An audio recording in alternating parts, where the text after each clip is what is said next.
接下来，云霄与大法师同时出手，前者手中筋斗一转，化作半丈多高，将李长寿直接射入其中。而大法师长袖舞动，一张太极图的虚影遮挡在混元筋斗之上。但是让云霄与大法师措手不及的是，上方那结云轻轻一颤，竟然直接就消失无踪了。混元筋斗之内竟然传出了咔嚓的声响，却见混元筋斗之内，一小块灰云出现在了李长寿的头顶，对着这李长寿再次爆发天罚神雷。这大法师和云霄面面相觑，两个人都非寻常人物，自然知道这是何意。这天罚不能拦，也根本拦不住。玄都师兄，不急，他用了九转金丹，这天罚之力并不算浓郁，无法灭他神魂，只是让他重伤。可为何如此？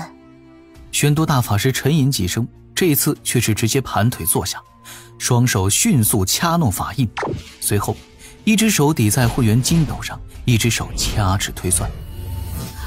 而在玄都大法师的背后，一张3尺直径的黑白太极图现出影踪。这一次玄都感受到了一缕有些异样的天机，仔细体会之下，心底就出现了些许的讯息。再看此时混元筋斗之中的情形，原本昏迷的李长寿被天罚劈得抱头乱跳，靠着九转金丹不断的恢复伤势，又被天罚制造伤势。玄都大法师头一歪，心底浮现出了这般的画面。那朵结云上仿佛有一个火气冲冲的老道，对着下方的李长寿甩出雷霆之鞭，每甩一次还要喊一句：你多不多？就问你多不多？还9成8的把握在渡劫，你咋不10成把握直接拿大罗呢？这给你惯的。当然这些都是脑补的了啊。玄都大法师嘴角一阵抽搐，额头挂满黑线。云霄忙问：玄都师兄如何了？这个大法师沉吟2声，言道：天机不可泄露。九转金丹还是用。李长寿当真不理解，自己又没做什么伤天害理的事情，这天道老爷怎么就抓着他劈了整整12道天罚神雷呢？还好有一颗九转金丹吊着命呢，又有混元筋斗给自己迅速稳定伤势，恢复元气，要不然自己真的可能会成为洪荒史上最短命的金仙了。洪荒真的太凶险了。本来渡劫之后，自己已经反复告诫，不能飘，不能膨胀，脚踏实地一点。金仙境在洪荒之中不过是中等意思，封神亮劫就在前面，如果没有什么变数，赵大爷和三霄这般高手都逃不过。然而李长寿的这般思想工作根本就没有什么意义，刚刚度过金仙劫，转眼就被天道老爷教做人。那一次次天罚神雷的鞭挞，几次在生死之间的徘徊，方知自己依然是如此渺小，长生不过是捧在掌心的一粒沙子，握不紧就没了。不过话又说回来，云霄娘娘的混元筋斗中还挺舒服的。李长寿轻轻呼了一口气，检查着自己的伤势。九转金丹那强悍的药力还在持续挥发，自己的伤势不用管就能恢复。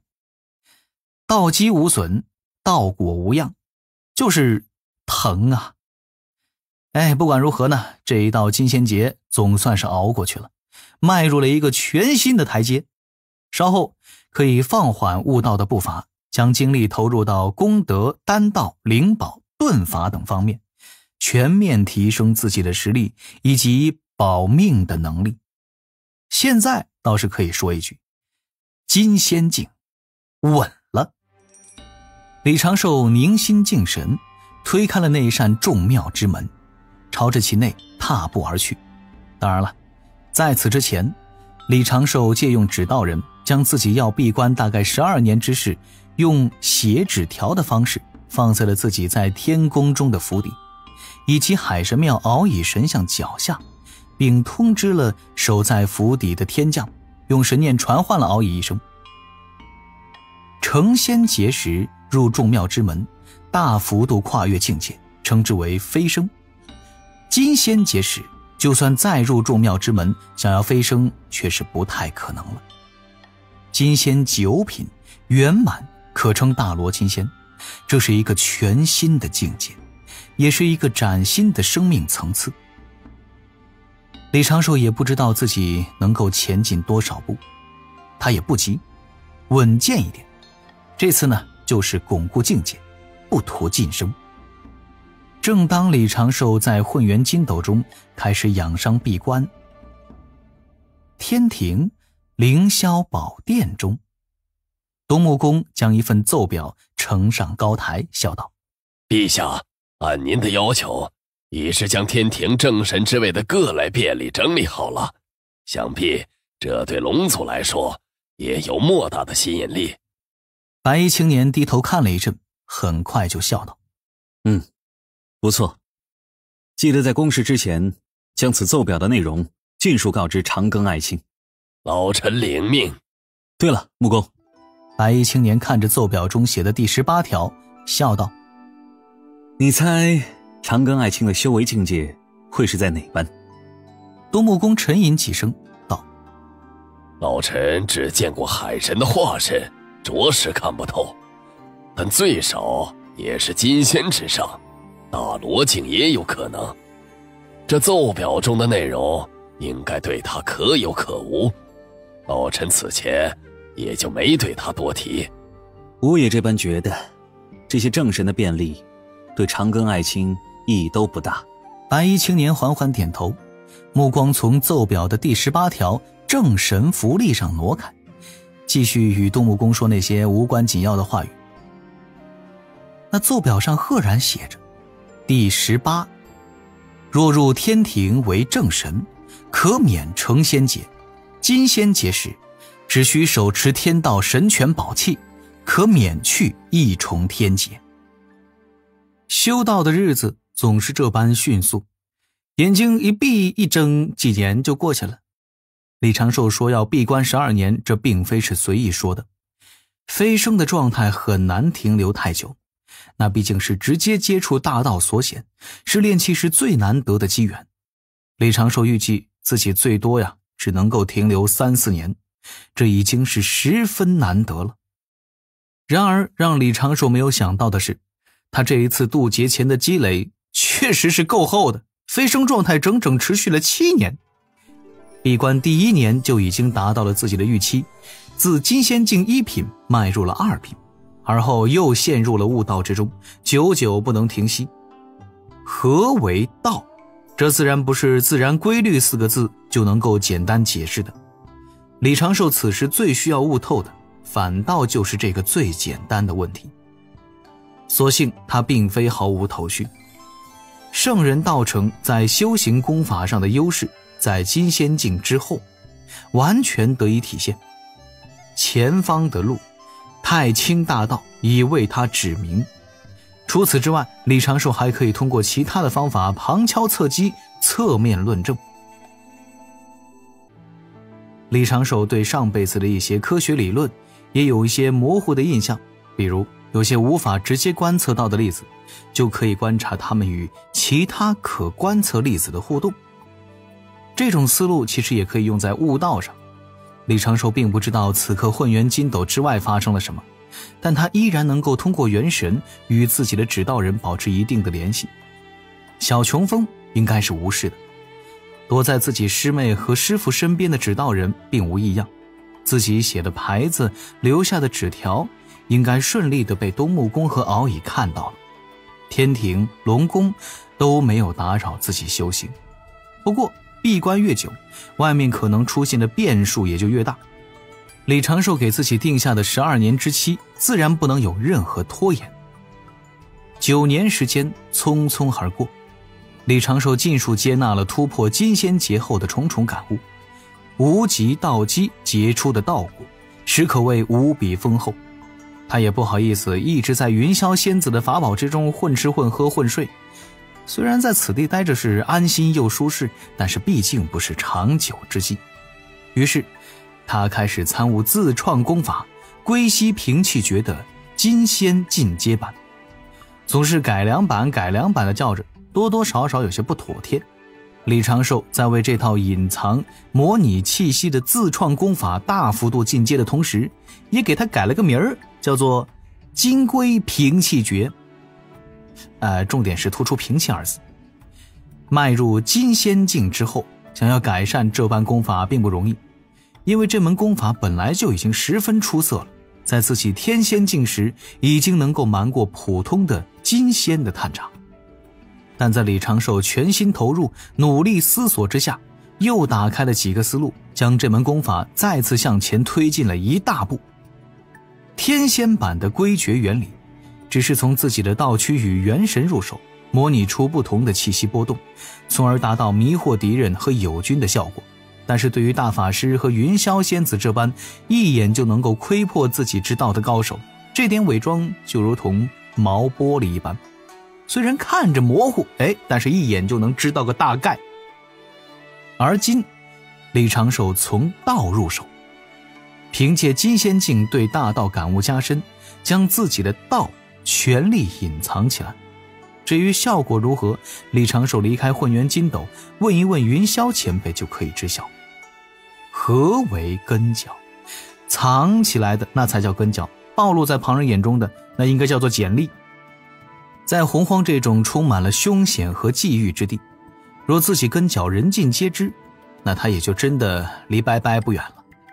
当然了，在这个基础之上，李长寿还要保留足够多的底牌，以应对今后会更加复杂的局势。总的来说，李长寿现如今的自保能力确实是上升了一大截。面对圣人或者大能时的存活率，从1/1000上升到了1%的层次，这确实是一个质的飞跃呀。7年飞升，2年总结。后面的3年，李长寿一心扑在了金龟平气诀上，并趁着最后的空档加强了2门遁法。优先加强的遁法自然还是土遁和水遁，像雷遁这般渡劫时立下了大功的遁法，普适性和使用频率并不算太高，远远不如优先提升土遁与水遁，提升自己本体和指导人的存活率。当然，搞肯定是要搞的，坚持遁法优先原则，10000年也不能动摇。另外，大法师那儿还有一门乾坤遁法，李长寿也记在了心上。稍后若是自己再有什么功劳，而大法师要给自己赏赐的时候，就可以把这门功法搞过来，这个安全系数也能再次增进一些嘛。金仙境怎么着也要有点不一样的追求。乾坤可以简单的理解为空间，当然这般解释有些片面了。乾坤遁法呢，便是直接穿梭空间，并向定点挪移，普通的金仙修行起来都会非常的吃力。洪荒之所以盛行板砖之风，与高阶神通稀少且难以练成，普通灵宝道手稍微微的炼化就能够直接扔出去，发挥出不错的威能，有着密切的关联。12年之期一到，李长寿决定出关，不能再继续赖在混元金斗之内了。且在混元金斗之中，自己与指导人的联系十分的微弱，总在此地待着也有些不太放心。出去之前，李长寿调整好了金龟平气诀。深层伪装金仙境2品，中层伪装天仙境初期，浅层伪装真仙境中期，外层伪装元仙境2阶。渡仙门普通元仙弟子的身份对于李长寿来说，此时依然是颇为重要。毕竟成不成金仙，也只是在圣人的一根手指捻下来的时候，圣人老爷的手感稍微有所不同罢了。成就金仙之前，圣人老爷的手指摁下来估计是没啥感觉，现在估计已经是能够微微一应。在自己能够初步自保的实力前，渡仙门弟子、人教小法师、海神这3个马甲还是要保持分离，后者都是前者的掩护。又自查了3遍自身的情况，检查一次自己几年前就已经重新佩戴好的碎玉、铜钱等小物件，修复了刻画在道躯之上的巫族秘录。防推演工作同样不能落下呀。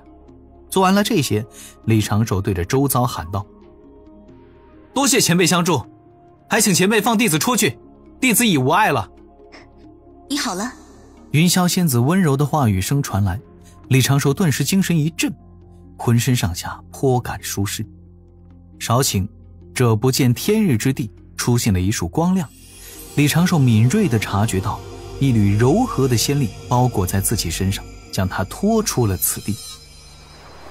略微腥咸的海风扑面而来，海浪拍打礁石之声，海鸥展翅鸣啼之声，竟是那般悦耳。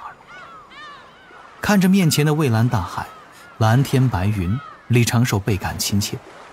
他立刻转过身来，对着正在一旁蒲团上起身的云霄仙子深深地做了一个道揖。李长寿心底不由浮现出云霄仙子与混元金斗为伴，坐在这沙滩上看日升随日落的画面，心底也有了几分触动。你悟道可安稳了？云霄柔声问着。这才10多年，着实太过短暂。我知道有你诸事繁忙，但自身修行才是最重要的。啊，也是安稳了。李长寿笑道，一直在前辈这里叨扰，总归是有些不妥。大法师已经回去了？不错，玄都师兄当日便回了兜率宫中，将你托付于我。云霄轻轻颔首，那双眸子带着几分玩味，仔细地打量着李长寿，笑道：这应当是道友与我初次相见吧？倒是忘记给自己施展降魅力的光环了。